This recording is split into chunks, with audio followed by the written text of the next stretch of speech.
पूर्वपक्ष असा होता, तो म्हणत होता की तुमच्या ग्रंथाचा जो विषय जुगब्रह्म ऐक्य, ते जुगब्रह्म ऐक्य काय याची सिद्धी होत नाही. का सिद्धी होत नाही? कारण जीवामध्ये अनेक ब्रह्माच्या ठिकाणी अनेक विरोधी धर्म आहेत आणि अनेक विरोधी धर्म असल्यामुळं जीवाचं ब्रह्माचं ऐक्य होत नाही. मग त्याच्यावर वेदांती म्हटले किंवा जीवाचं ब्रह्माचं ऐक्य होतं, कारण हे सगळे विरोधी धर्म हे बुद्धीचे आहेत. बुद्धी प्रत्यक्षाच्या ठिकाणी भिन्न आहे, पण मग जीवाचं ऐक्य व्हायला काय हरकत नाही. जीव सगळ्याचं एकच आहे. मग ह्याने सांगितलं की तुम्हाला तसंही म्हणता येत नाही. तुम्हाला तसं म्हणता येणार नाही. का म्हणता येत नाही? जीव म्हणजे साक्षी म्हटले नाही, साक्षीचं ऐक्य व्हायला काय हरकत नाही म्हणून. म्हणजे साक्षी नावाची वस्तूच आम्ही मानित नाही, कारण त्याची काही कोणाला प्रतीती येत नाही, त्याचं काही कोणाला साक्षीचं ज्ञान होत नाही. आणि म्हणून जसं वंद्यापुत्राचं कोणाला ज्ञान होत नाही, वंद्यापुत्राला कोणी मानित असतो, त्याप्रमाणे आम्ही साक्षी मानत नाही असं म्हणत होते, नाही का नाही. आणि ते तुमचं म्हणणं बरोबर. आता हे काय म्हणतो, आम्ही साक्षी मानत नाही. तुमच्या म्हणण्याप्रमाणे आम्ही जरी मानला साक्षी, तरी तुम्हाला प्रत्येक शरीराच्या ठिकाणी तो साक्षी कसा म्हणावा लागेल? भिन्नच मानावं लागेल. जशी तुम्ही प्रत्येक शरीरामध्ये बुद्धी भिन्न मानता, मग त्या बुद्धीच्या अधिष्ठान चैतन्य तुम्ही साक्षी म्हणता ना, तर मग ती प्रत्येक बुद्धीचं अधिष्ठान चैतन्य वेगळंच असेल ना. अनेक साक्षी मानावं लागतील. अनेक साक्षी मानले की त्याच्यावर अनेकत्व धर्म येतो, आणि अनेकत्व धर्मयुक्त असल्या साक्षीचं एकत्व धर्मयुक्त अशा ब्रह्माशी ऐक्य होत नाही अशी शंका केलेली होती. आता महत्त्वाचा मुद्दा एक होत नाही, म्हणजे जीवब्रह्माच्या ऐक्याची सिद्धी होत नाही असा पूर्वपक्ष होता. मग त्याचं आता समाधान ग्रंथकार असं सांगतात की तुम्ही जे म्हणता जीवब्रह्माचं ऐक्य होत नाही, ते तुमचं म्हणणं बरोबर नाही. आमचा जीवब्रह्माचं ऐक्य, जीवब्रह्माची एकता, आमचा हा जो सिद्धांत आहे हा काय आहे? दोषरहित आहे. याच्यावर कुठलाही दोष येत नाही. जीवब्रह्माची एकता घडते. कशी घडते ते आता सांगतात. कशी घडते ते सांगतात आहे का? बघा, जीवाचं स्वरूप जे आहे, जीव हा विशिष्ट आहे. जीव कसा आहे? मला काल फळ्यावर दाखवलं होतं मी काढून, आहे का नाही. जीव हा विशिष्ट आहे. विशिष्ट म्हणजे काय? विशेषण आणि विशेष्य काय होत असतो? विशिष्ट तयार होत असतो. जीवाच्या स्वरूपामध्ये एक विशेषण भाग आहे आणि एक विशेष्य भाग आहे. विशेष्य भाग काय आहे? बुद्धीला अधिष्ठान असणारं जे चैतन्य आहे, ते चैतन्य त्याला साक्षी म्हणतात, कुटस्थ म्हणतात. तर कुटस्थ साक्षी हा जीवाच्या स्वरूपामधला विशेष्य भाग आहे. काय आहे? विशेष्य भाग आहे. आणि विशेषण भाग काय आहे? अंतःकरण म्हणजे बुद्धी म्हणा. बुद्धी अंतःकरण एकच, आणि त्या बुद्धीमध्ये चैतन्याचा आभास म्हणजे साभास अंतःकरण किंवा साभास बुद्धी, ही काय आहे? विशेषण आहे. आणि विशेषण आणि विशेष्य मिळून विशिष्ट होत असतो. जीव विशिष्ट आहे म्हणजेच अधिष्ठान चैतन्य म्हणजे बुद्धीला किंवा अंतःकरण अधिष्ठान असणारे चैतन्य, ते चैतन्य विशेष्य आणि साभास बुद्धी म्हणजे साभास अंतःकरण, हे दोन मिळून काय होते? म्हणजे अंतःकरण अधिष्ठान चैतन्य आणि साभास अंतःकरण हे दोन मिळून जीव तयार होतो. जीव हा विशिष्ट आहे. आलं लक्षामध्ये? आणि असं असल्यामुळं ऐका, त्या जीवाच्या स्वरूपामध्ये जे दोन भाग आहेत, एक विशेषण भाग आणि विशेष्य भाग, त्याच्यातला कोणताही एक जर नसेल तर जीवाच्या स्वरूपाचीच काय होत नाही? सिद्धी होत नाही. त्याच्यातला विशेषण भाग जरी नसला तरी जीवाची सिद्धी विशिष्ट असणाऱ्या जीवाची सिद्धी होणार नाही. आणि विशेष्य जरी भाग नसला तरी जीवाचे काय होणार नाही? सिद्धी होणार नाही. म्हणजे जीवाची सिद्धी होण्यासाठी विशेषण आणि विशेष्य हे दोन्ही असावं. त्याच्यासाठी मी तुम्हाला उदाहरण दिलं होतं. शिरा हा विशिष्ट आहे, त्याच्यामध्ये साखर विशेषण आहे आणि शिरा रवा काय आहे? विशेष्य भाग. मग आता शिऱ्याची सिद्धी होण्यासाठी रवा ही आवश्यक आहे आणि साखर ही आवश्यक आहे.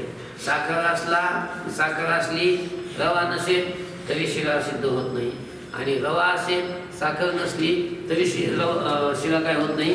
सिद्ध होत नाही.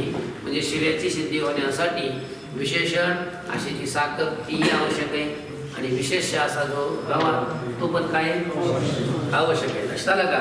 या दोन्हीची जशी गरज आहे, या दोन्हीशिवाय शरीराची सिद्धी होत नाही. तसं जीवाच्या स्वरूपामध्ये जे दोन भाग आहेत, एक विशेषण आणि विशेष्य आणि विशेषण. विशेष्य आहे अंतःकरणाधिष्ठान चैतन्य आणि विशेष्य आहे अंतःकरणाधिष्ठान चैतन्य आणि विशेषण आहे साभास अंतःकरण, म्हणजे अंतःकरण आणि अंतःकरणातला आभास, हे विशेषण आहे. हे दोन असल्याशिवाय म्हणजे अंतःकरण अधिष्ठान चैतन्य आणि साभास अंतःकरण असल्याशिवाय विशिष्ट असा जो जीव त्याची सिद्धी होत नाही. आलं लक्षामध्ये? जीवाचीच सिद्धी होत नाही जोपर्यंत तुम्ही अधिष्ठान चैतन्य मानत नाही तोपर्यंत. आणि अधिष्ठान चैतन्य म्हणजे साक्षी. अधिष्ठान चैतन्य म्हणजेच काय? साक्षी. म्हणून तुम्हाला हे साक्षी चैतन्य मानावंच लागतं. काय करावं लागतं? मानावंच लागतं. अलग लक्षामध्ये. आता मानलं, आता मानल्यानंतर तुम्ही काय म्हणत होते की त्याचं ब्रह्माशी ऐक्य होत नाही. ऐक्य कसं काय होत नाही? जीवाचं ऐक्य होत नाही तर आम्हालाही मान्य. विशिष्ट असा जो जीव, ऐका, विशिष्ट जो जीव, त्या जीवाचा ब्रह्माशी काय होणार नाही? ऐक्य होणार नाही. पण आम्ही कुठं म्हणतोय विशिष्ट जीवाचं ऐक्य होतंय? मग त्या जीव पदाचा लक्षार्थ जो साक्षी म्हणजे जीवाच्या स्वरूपातून विशेषण भाग तेवढा बाजूला काढायचा. जीवाच्या स्वरूपातून विशेषण भाग काय आहे? साभास अंतःकरण, म्हणजे अंतःकरणाने आभास बाजूला काढला की राहते काय शिल्लक? मग ते साक्षी चैतन्य राहतं मग खाली शिल्लक. मग साक्षी चैतन्य जे आहे ते सगळ्यांच्या शरीरात असलेलं साक्षी चैतन्य जे आहे ते एक आहे का अनेक आहे? एकच आहे का नाही? मग ते साक्षी चैतन्य सच्चिदानंद आहे का नाही? जसं ब्रह्म सच्चिदानंद आहे तसं ते साक्षी चैतन्य सुद्धा कसं आहे? सच्चिदानंद स्वरूप आहे. म्हणून त्या सच्चिदानंद असणाऱ्या साक्षीचं सच्चिदानंद स्वरूप असणाऱ्या ब्रह्माशी ऐक्य होईल की नाही? ऐक्य व्हायला काय हरकत आहे का? ही अशा प्रकारचं हरकत नाही. लक्षात आलं तुमच्या? अलग लक्षामध्ये. आता साभास अंतःकरण हे विशेषण. इथपर्यंत आपला कालचा विषय झालेला आहे. आता इथून पुढे बघा कुठपर्यंत आले? कुटुंबाची 33 पानावर बघा. साक्षीचं ब्रह्माशी एकत्व व्हायला काय हरकत नाही. आभासयुक्त अंतःकरण हे साक्षी चैतन्याचं विशेषण. आभासयुक्त असलेलं जे अंतःकरण आहे ते साक्षी चैतन्याचं काय आहे? विशेषण. काय आहे? आभासयुक्त अंतःकरण हे साक्षी चैतन्याचं विशेषण आहे. आणि विशेषण असल्यामुळं त्या साक्षीच्या ठिकाणी जीवाचा व्यवहार होतो. अलग लक्षामध्ये.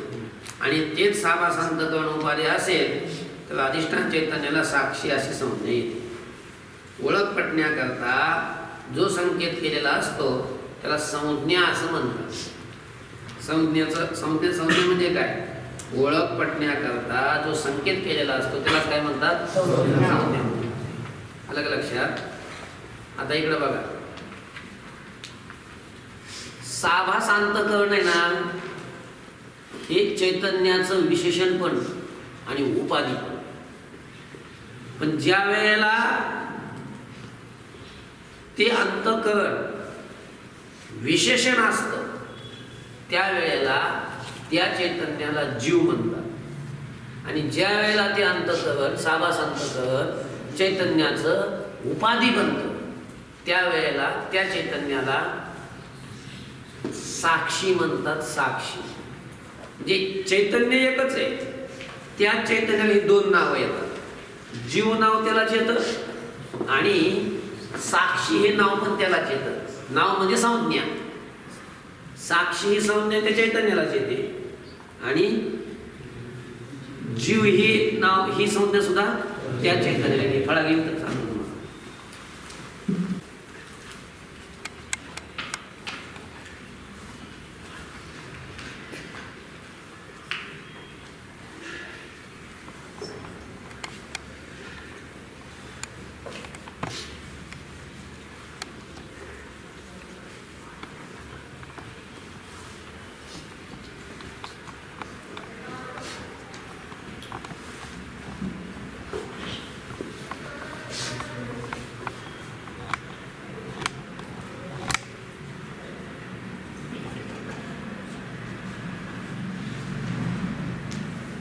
हे तर कळलं तुम्हाला.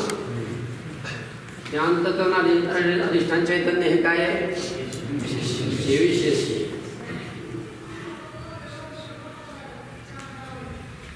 आणि हे काय आहे? हे विशेषण.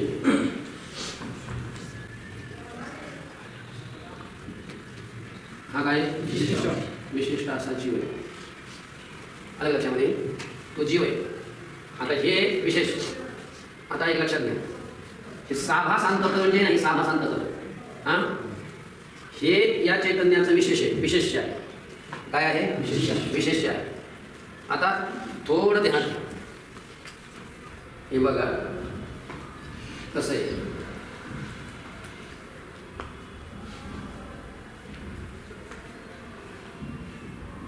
अंतःकरण, साभास अंतःकरण.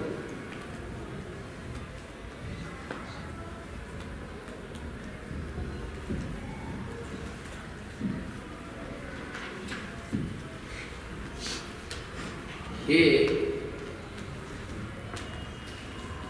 उपाधी आणि विशेषण.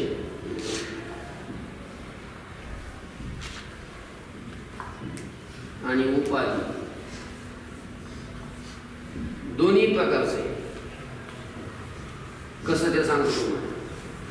हेच अंतःकरण हे ना, ज्या वेळेला विशेषण असतं त्यावेळेला ह्या चैतन्याला जीव असं नाव येतं. हे अंतःकरण ह्या चैतन्याचं ज्या वेळेला विशेषण बनतं त्यावेळेला ह्याला जीव नाव येतं. काय नाव येत आहे? जीव असं नाव येतं.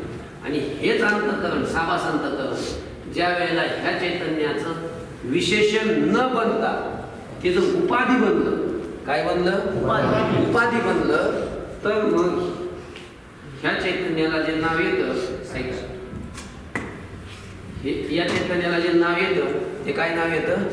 साक्षी नाव येतं. साक्षी म्हणजे तुम्हाला सांगतो, जीव आणि साक्षी हे जे नाव ह्या चैतन्याला यायला लागले, हे जे चैतन्य अधिष्ठान चैतन्य, अंतःकरण अधिष्ठान असणारे जे चैतन्य आहे, या अंतःकरण अधिष्ठान चैतन्यालाच जीव हे पद नाव येतं. आणि अंतःकरण अधिष्ठान असणाऱ्या चैतन्यालाच साक्षी हे नाव येतं. ही दोन्हीही नाव ह्या साभास अंतःकरणामुळे यायला लागले.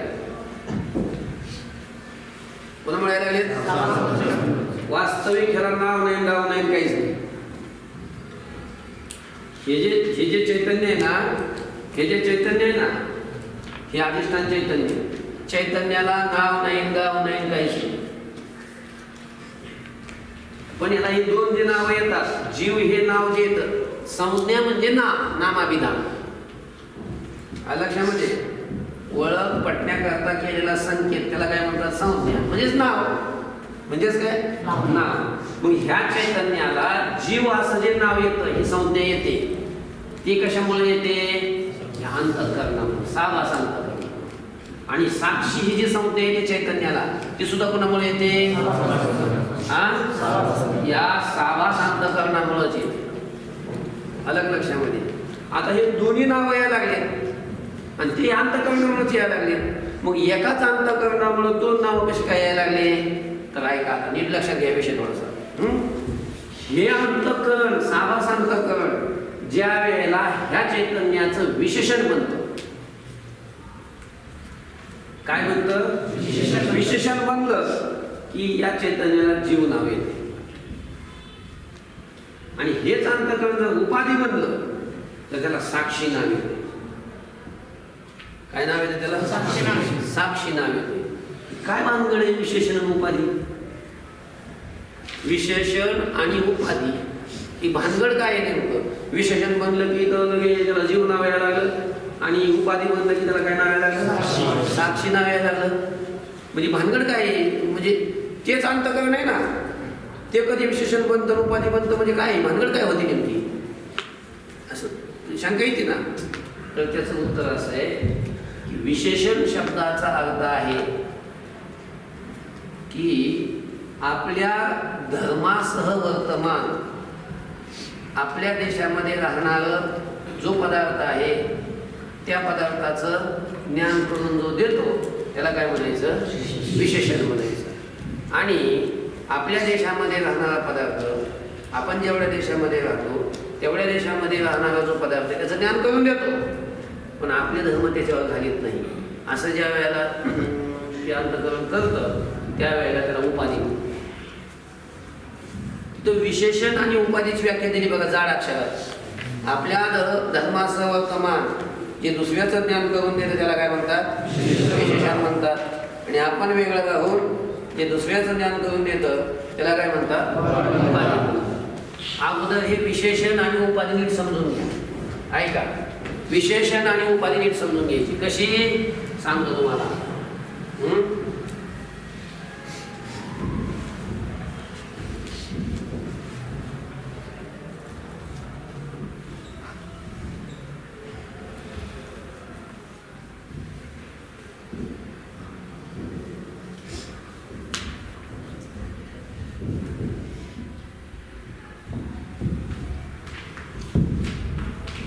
काळा घोडा धावतो.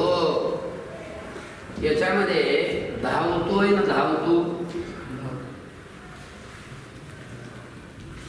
धावतो ही क्रिया आहे.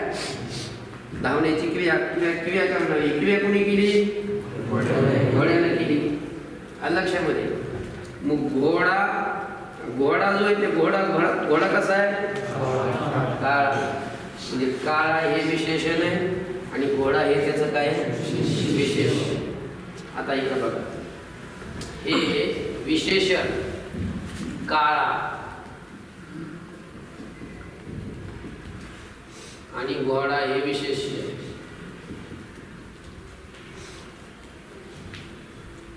आलं लक्षामध्ये. आणि सांगतो तुम्हाला काळा विशेषण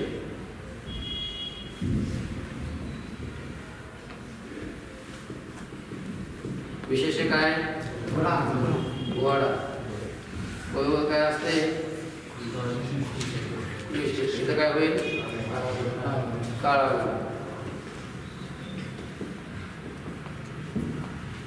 काळा घोडा हे काय? हा विशिष्ट. काय लक्षामध्ये. आता ह्याच्यामध्ये कसं आहे ते बघा. हे काळा काय करते माहितीये का? काळा हे काय करतं माहितीये का? घोड्याचं ज्ञान करून देते.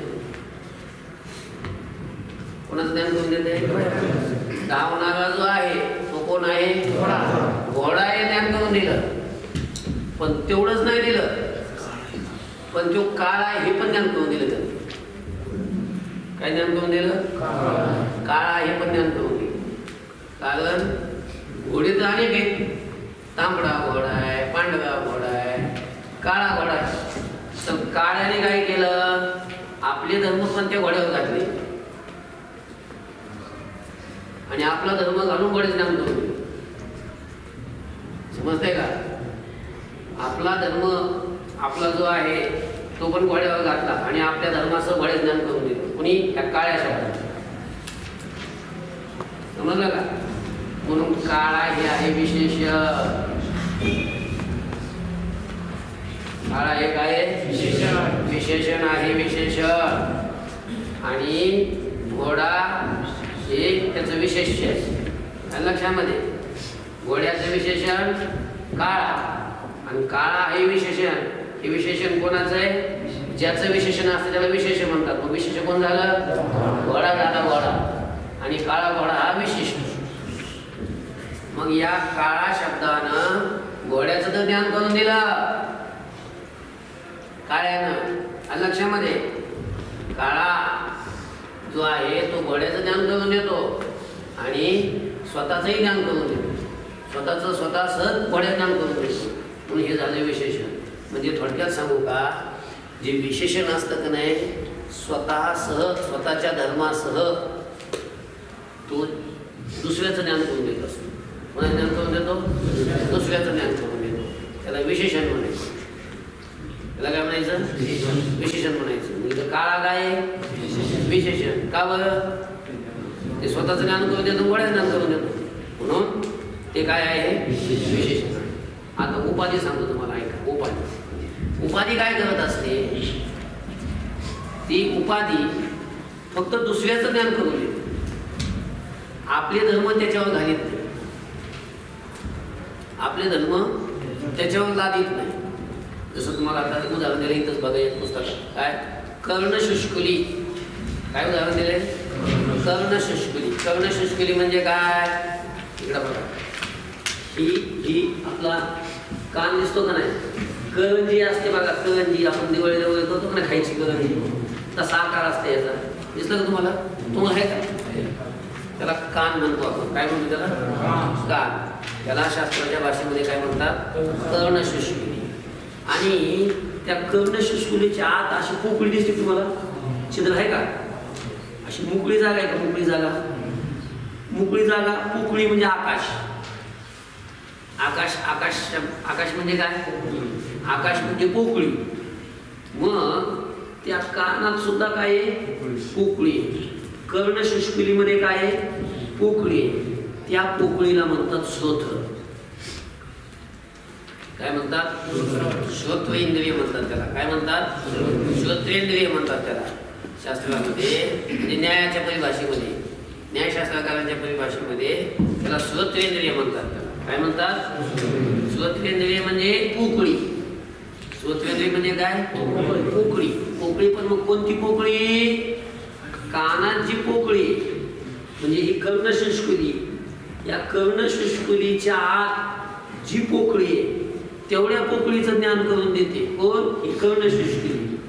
पण आपले धर्म त्याच्यावर घालीत नाही, त्या पोकळीवर घालीत नाही. आणि त्या पोकळीचं ज्ञान मात्र करून देते की ही काय आहे? हे श्रोत्र आहे म्हणून. काय ज्ञान करून देते? म्हणजे कर्णशुष्कुली. ऐका, कर्णशुष्कुली आपले धर्म त्या आकाशावर घालीत नाही. म्हणजे कर्णशुष्कुली जेवढ्या देशात आहे तेवढ्या देशात जी पोकळी आहे त्या पोकळीचं ज्ञान कर्णशुष्कुली करून देते. पण आपले धर्म त्याच्यावर घालीत नाही. आपले धर्म त्याच्यावर न घालता तेवढ्या पोकळीचं, त्याला श्रोत्र म्हणतात, असं ज्ञान करून देते. कोण? कर्णशुष्कुली. म्हणून कर्णशुष्कुली ही त्या श्रोत्राची म्हणजे त्यातल्या पोकळीची उपाधी आहे. उपाधी काय आहे? उपाधी आहे. उपाधी काय करते? ज्ञान करून देते. विशेषण काय करतं? ज्ञान करून देतं. म्हणजे ज्ञान करून देणारे दोघं असतात, हे पण आहे हे पण आहे. विशेषण पण ज्ञान करून देतं आणि उपाधी पण ज्ञान करून देते. पण विशेषण ज्यावेळेला ज्ञान करून देतं ते आपले धर्म त्याच्यावर घालतं आणि मग ज्ञान करून देतं. आपले धर्म बाजूला ठेवत नाही, आपलं मध्ये घालत त्याच्यात आणि आपल्या धर्मामध्ये घालून त्याच्या ठिकाणी घालून मग त्याचं ज्ञान करून देतं. कोण? विशेषण. आणि उपाधी कशी असते? आपले धर्म त्याच्यावर घालीत नाही, दुसऱ्यावर घालीत नाही. आपले धर्म आपल्याच ठिकाणी आणि आपण वेगळं राहून त्या दुसऱ्या पदार्थाचं ती काय करून देत असते? ज्ञान करून देत असते. मग ऐका, ज्या वेळेला अंतःकरण त्या अधिष्ठान चैतन्याचं ज्ञान करून देतं त्यावेळेला अशा दोन प्रकारांनी ज्ञान करून देतं. कधी आपले धर्म त्याच्यावर घालून ज्ञान करून देतं, तर कधी आपले धर्म त्याच्यावर न घालता ज्ञान करून देतं. समजलं का? अंतःकरणाचे धर्म काय सांगा बरं? सगळे संसार धर्म अंतःकरणाचेच आहेत. सगळे क्लेश कुठे? अंतःकरणातच आहेत. राग, द्वेष, अभिनिवेश, अस्मिता, अविद्या, हे सगळे क्लेश कुठे? अंतःकरणातच आहेत. सुख, दुःख हे सगळं कुठे? अंतःकरणातच आहे. सर्व हे जे संसार धर्म आहेत हे संसार धर्म अंतःकरणाच्या ठिकाणी. मग ते संसार धर्माने युक्त असलेलं अंतःकरण ज्या वेळेला अंतःकरणाला अधिष्ठान असणारं चैतन्य त्या चैतन्याचं ज्ञान करून देतं. नीट ऐका, संसार धर्माने युक्त असलेलं अंतःकरण ज्या वेळेला त्या अधिष्ठान चैतन्याचं ज्ञान करून देतं त्यावेळेला कधी कधी ते अंतःकरण आपले धर्म त्याच्यावर घालतं मग त्या चैतन्याचं ज्ञान करून देतं. या काळ्याप्रमाणे. कशाप्रमाणे? काळ्याप्रमाणे. मग काळ्याप्रमाणे त्याप्रमाणे ज्या वेळेला अंतःकरण आपले धर्म चैतन्यावर घालून ज्या वेळेला अंतःकरण त्या चैतन्याचं ज्ञान करून देतं, त्यावेळेला ते अंतःकरण त्या चैतन्याचं विशेषण असतं. काय असतं? काय असतं? विशेषण असतं. आणि ज्या वेळेला तेच अंतःकरण आपले धर्म त्या चैतन्यावर न घालता आपले धर्म आपण बाजूला राहून त्या फक्त चैतन्याचं ज्ञान करून देतं, त्यावेळेला तेच अंतःकरण त्या अधिष्ठान चैतन्याचं काय असतं? उपाधी असतं. उपाधी. कळलं का? काय असतं? उपाधी असतं. मग ज्या वेळेला अंतःकरण विशेषण बनतं त्या चैतन्याचं, त्यावेळेला अंतःकरणाने आपले धर्म त्या चैतन्यावर घातलेले असतात. कळलं का? त्याच्यावर काय केलेले असतात? घातलेले असतात. मग ज्या वेळेला अंतःकरण विशेषण बनतं का नाही, आहे का? सावास अंतःकरण ज्या वेळेला त्या चैतन्य अधिष्ठान चैतन्याचे विशेषण बनतं, त्यावेळेला ते अंतःकरण आपले धर्म त्या चैतन्यावर घालीत असतं, लादित असतं. म्हणून त्यावेळेला त्याला जीव म्हणतात. म्हणून त्यावेळेला त्याला काय म्हणतात? जीव म्हणतात. म्हणून त्या जीवाचा ऐक्य ब्रह्माशी होत नाही. म्हणून जीवाचा ऐक्य ब्रह्माशी होत नाही. का? कारण संसार धर्म त्या अंतःकरणाने कोणावर घातलेत? चैतन्यावर घातलेत. पण ज्या वेळेला अंतःकरण आपले धर्म अधिष्ठान चैतन्यावर घालीत नाही, आपले धर्म बाजूला ठेवतो आणि फक्त त्या अधिष्ठान चैतन्याचं ज्ञान करून देतो, त्यावेळेला ते अंतःकरण काय असतं?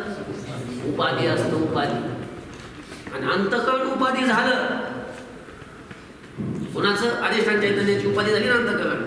मग त्यावेळेला त्या अधिष्ठान चैतन्याला जीव म्हणत नाही, त्यावेळेला त्याला साक्षी म्हणतात. त्याला साक्षी काय म्हणतात? त्याला साक्षी म्हणतात. मग आता हा साक्षी आहे हे ज्ञान कोणी करून दिलं? अंतःकरणामुळे. अंतःकरणामुळेच काय लागलं हा साक्षी म्हणून, कारण ती उपाधी आहे ना. पण त्या साक्षीवर आता अंतःकरणाचे धर्म आले का? नाही आले. आले का धर्म? नाही आले. उपाधी आपल्या उपहितावर काय करीत नाही? आपले धर्म घालीत नाही. तसं विशेषण काय करत असतं? आपले धर्म टाकत असतं. तसं उपाधी आपले जे उपहित आहे त्याच्यावर आपले धर्म घालतं का? आपले धर्म घालीत नाही. म्हणून त्यावेळेला साक्षी चैतन्याच्या ठिकाणी संसार धर्म कुठलाच नसतो, शुद्ध असतं. ते कसं असतं? मग अशा शुद्ध असणाऱ्या साक्षीचं ज्या वेळेला अंतःकरण उपाधी असतं, अशा अंतःकरण उपाधीने युक्त असं जे साक्षी चैतन्य, त्या साक्षी चैतन्याचं शुद्ध ब्रह्माशी ऐक्य व्हायला काय हरकत आहे का? नाही ना. होईल नाही ऐक्य? ऐक्य होतं. काही हरकत नाही ऐक्य व्हायला. आता थोडं तरी ध्यानात घ्या. आता अजून कसं माहितीये का? आता अंतःकरण उपाधी कोणाचं असतं आणि अंतःकरण विशेषण कोणाचं असतं सांगतो तुम्हाला. आता आपण सगळे जीव आहे का नाही? आपलं जे अंतःकरण आहे, आपलं जे काय आहे अंतःकरण आहे, आपल्या अंतःकरणाच्या ठिकाणी असणारे जे संसाराचे धर्म आहे, आपलं अंतःकरण आपण काय करत असतो की हे सगळे संसार धर्म आपण त्या चैतन्य अधिष्ठान चैतन्यावर घालीत असतो. काय करत असतो? अधिष्ठान चैतन्यावर घालीत असतो. म्हणून आपण जीव आहोत. आपण काय आहोत? जीव आहोत. म्हणजे आपण या संसार धर्माला त्या चैतन्यावर घालूनच आपण ओळख करून देत असतो. चैतन्याची आपली स्वतःची जीव म्हणजे आपण जीव म्हणजेच अज्ञानी जीव जे असतात, अज्ञानी जीवाचं अंतःकरण, साभास अंतःकरण हे विशेषण असते. काय असते? विशेषण असते. कारण अज्ञानी जीवाची अंतःकरण हे आपले धर्म त्याचे अधिष्ठान चैतन्यावर घालीत असतात. म्हणून हे जीव आहेत सगळे, आपण सगळे जीव आहेत.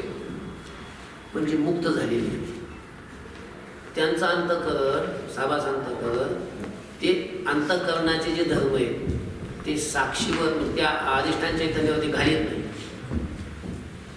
ते घालीत नाही.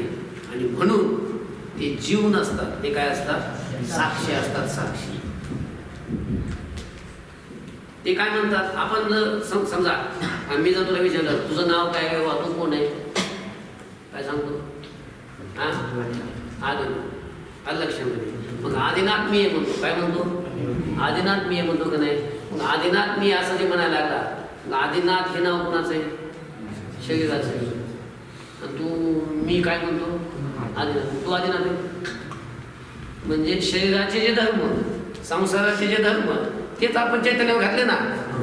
मी म्हणजे चैतन्य, मी म्हणजे काय चैतन्य, आणि त्या चैतन्यावरती शरीराचे धर्म घातले म्हणतो मी आदिनाथ. हे शरीराचे धर्म त्याच्या वगैरे शिवाय मी आदिनाथ ही अशी असं म्हणता येईल का? म्हणता येत नाही. ही आपली तर आहे का? कारण आपलं अंतःकरण काय झालेलं आहे? विशेषण झालेलं आहे. त्यामुळं आपण जीव झालेलो. आपलं अंतःकरण सगळे धर्म ते चैतन्यावर घालते, आणि मग ते चैतन्य मीच आदिनाथ म्हणतो. लक्षामध्ये. पण जेव्हा मुक्त झालेले महात्मे असतात त्यांना विचारलं तुम्ही कोण हो? ती मी आदिनाथ म्हणत नाही. तो काय म्हणलं तुम्ही कोण? वासुदेव होता. कारण का? त्यांचा अंतःकरण, त्यांचे संसार अंतःकरणाच्या ठिकाणी संसार धर्म ते त्यांच्या त्या अधिष्ठान चैतन्यावर घालीत नाही. म्हणून त्यांचं अधिष्ठान चैतन्य साक्षी स्वरूपाचं असतं, अलिप्त असतं. त्यामुळे ते या संसारापासून, देहापासून, देहाच्या धर्मापासून, अंतःकरणाच्या धर्मापासून ते अलिप्त असतं. आणि ते अलिप्त असल्यामुळं ते चैतन्य आपल्या स्वतःला ते ब्रह्मरूपानं जाणतं. कसं जाणतं? ब्रह्मरूपानं. म्हणून ते मी वासुदेव म्हणतो. समजते का? हा नाही.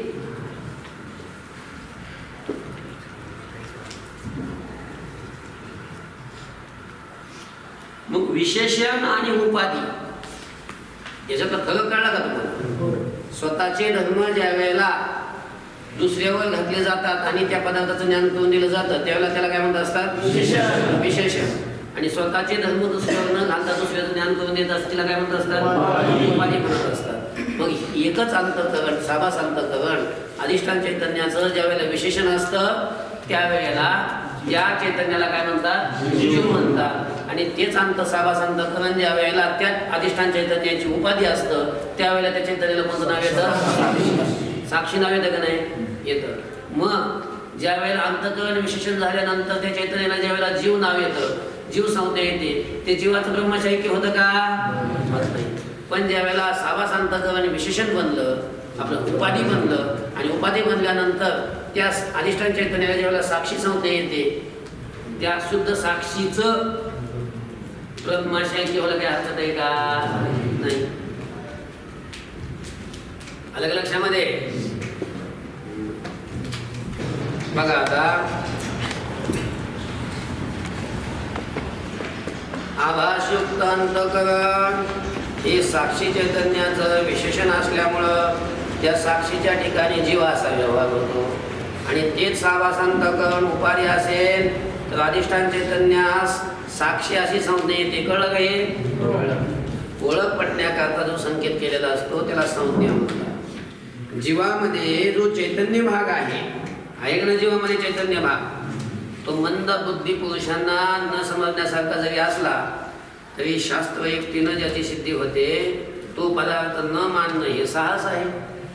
आणि पूर्वपक्षी ते साक्षीच मानत नाही. किती मोठं साहस आहे त्यांचं.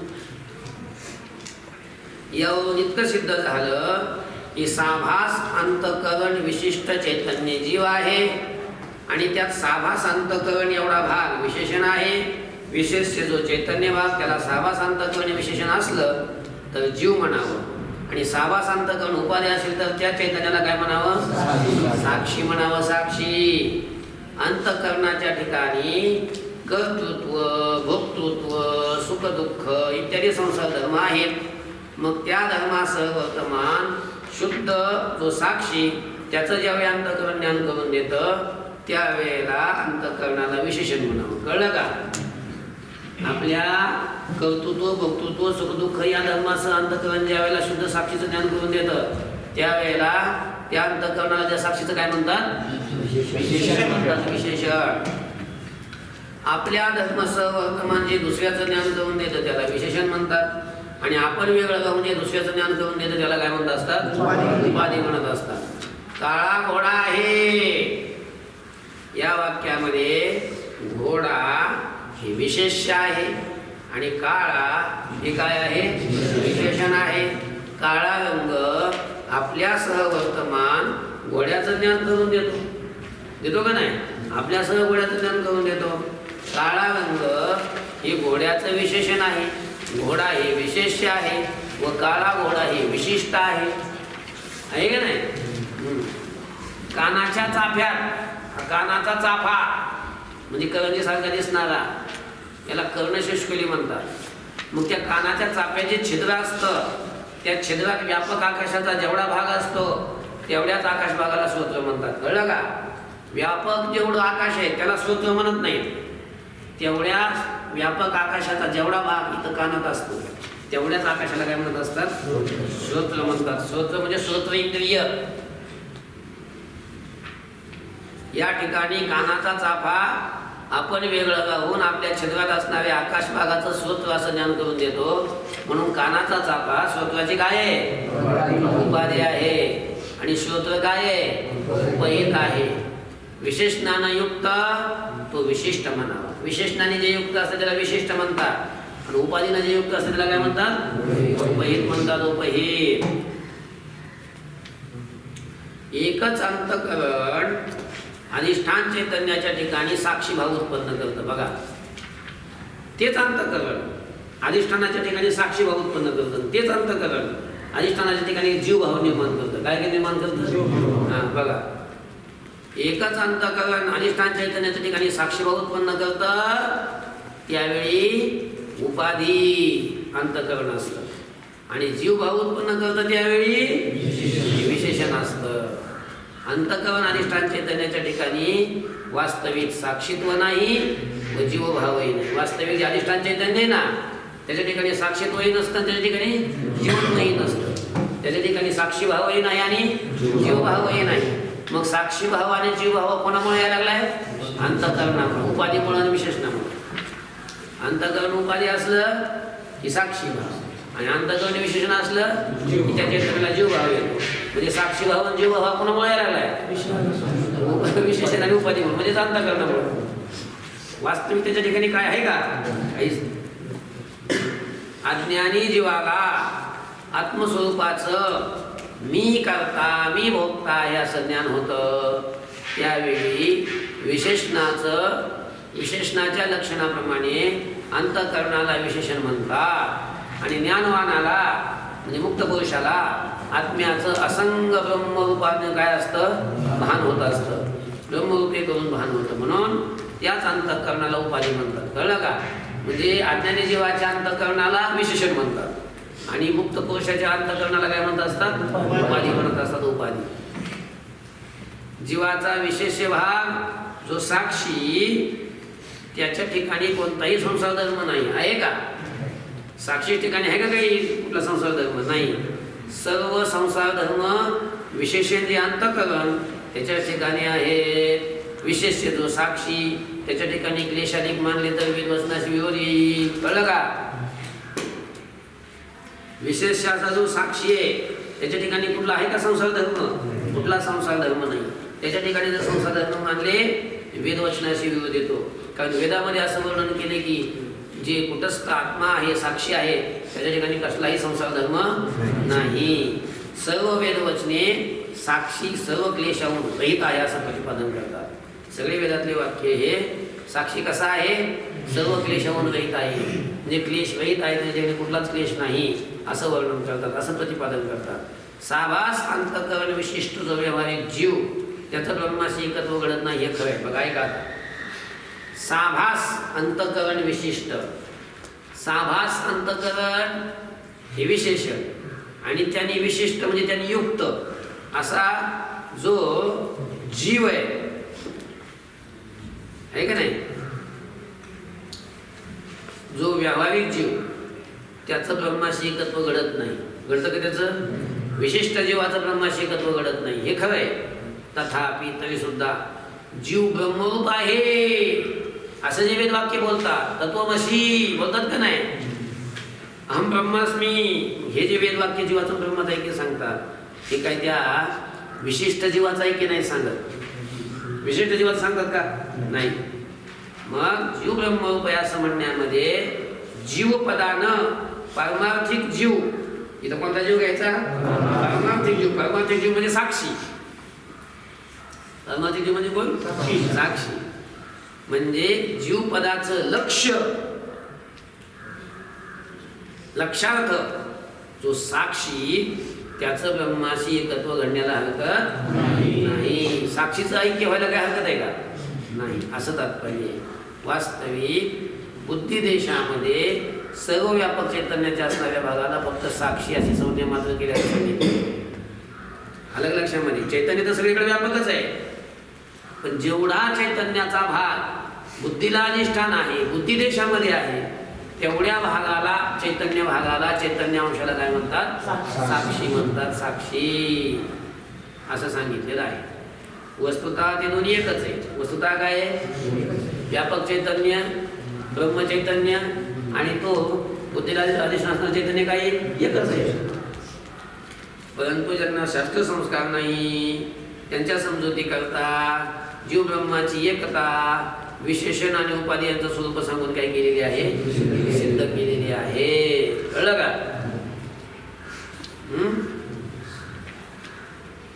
घ्यायचं का अजून? झालं. ओम शांती शांती शांती.